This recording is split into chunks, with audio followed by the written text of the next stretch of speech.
Hi, my name is Ahmad Nasser. I was born and raised in Amman, Jordan. My undergraduate degree was in biomedical physics. Then I decided to do my master's degree in environmental science with concentration on occupational and environmental health here at Stephen F. Austin State University in Nacogdoches. My research is all about assessment of worker exposure to ammonia in animal facilities. I have been working under Dr. Cheryl Jerez here at the Arthur Timble College of Forestry and Agriculture in Nacogdoches.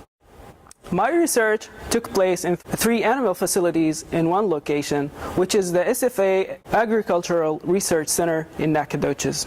Those 3 animal facilities are equine, swine, and poultry facilities.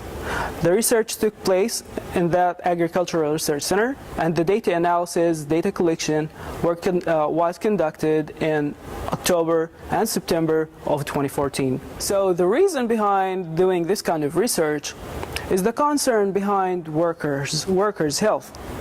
I want to know if any worker is getting exposed to ammonia concentrations that exceeds the threshold limits that are set by regulatory agencies such as OSHA, the Occupational Safety and Health Administration. Those animal facilities are confined animal facilities that may cause harm to our health because they accumulate high amounts of pollutants such as gases, particulate matter, and others. Ammonia is one of those harmful gases that may cause harm to our health if inhaled in higher concentrations. So in this research, there are 2 types of sampling: occupational exposure sampling and environmental exposure sampling. The occupational exposure sampling is interested to know how much each worker exactly is getting exposed to ammonia during his or her work shift.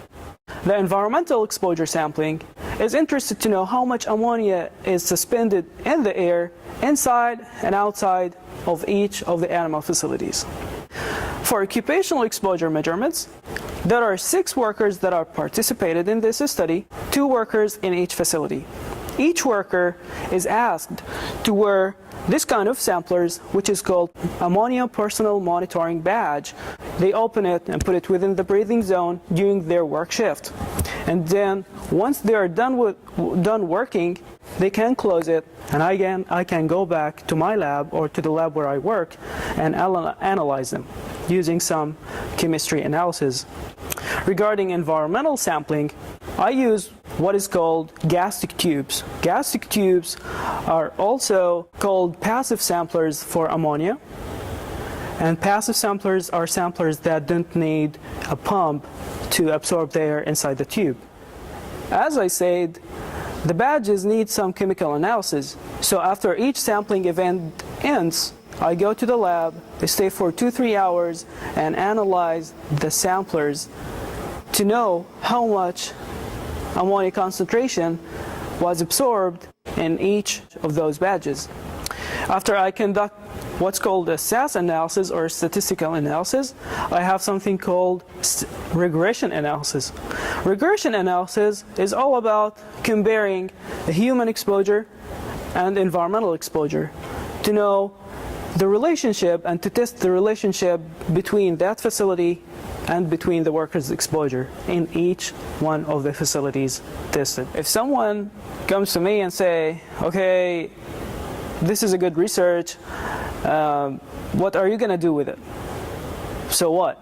I would say, well, by knowing how much ammonia is in the air, outside and inside of each one of the facilities, and by knowing how much each one of those workers is getting exposed to ammonia during his or her work shift, this will help us determine if some control measures have to be applied or not.